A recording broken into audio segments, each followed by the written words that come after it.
Okay, so let's just keep our focus on UK property as a High Court drama is unfolding in London.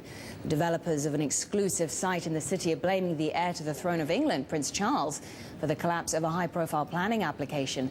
The Candy brothers say their Qatari business partners pulled out when the Prince of Wales told them he didn't like the designs. They were preparing to redevelop Chelsea Barracks, home to the British Army for nearly 150 years. It's an allegation the Qataris deny. Louise Beale investigates. The British Army moved out long ago, but today Chelsea Barracks is still barred up and empty.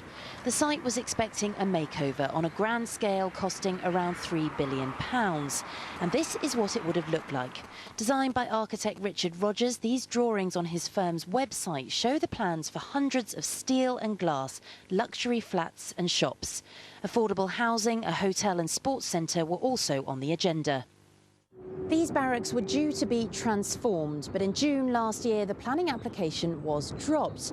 The court heard how Prince Charles had written to the Qatar royal family and their development company, asking them to reconsider the plans, even submitting some new ones with an architect that he preferred. British developers Chris and Nick Candy are now suing for breach of contract. Back in January 2008, they bought the barracks in a joint venture with Qatar for almost £1 billion. But later that year, Qatar bought out the Candy stake. Now the brothers say Qatar owes them £81 million for the broken deal. The lawsuit brought by their firm CPC also alleges Prince Charles intervened. We're very concerned if a person in high office uses their influence behind the scenes, outside of the normal run of the planning process. I mean, he could have made an objection to the scheme in the normal way. This isn't the first time Prince Charles has openly criticised modern architecture. Recently, he made known his dislike for the 44-storey Leaden Hall Tower in London, nicknamed the Cheese Grater.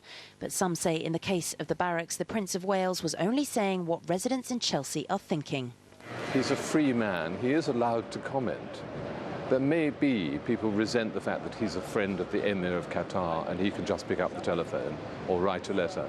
But I think he's a perfect right to his opinion, and his opinion has been supported much more. He gets more support than Richard Rogers gets for his style of architecture.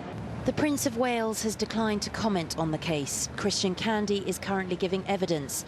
The hearing is expected to last up to 2 weeks. Louise Beale, Bloomberg News.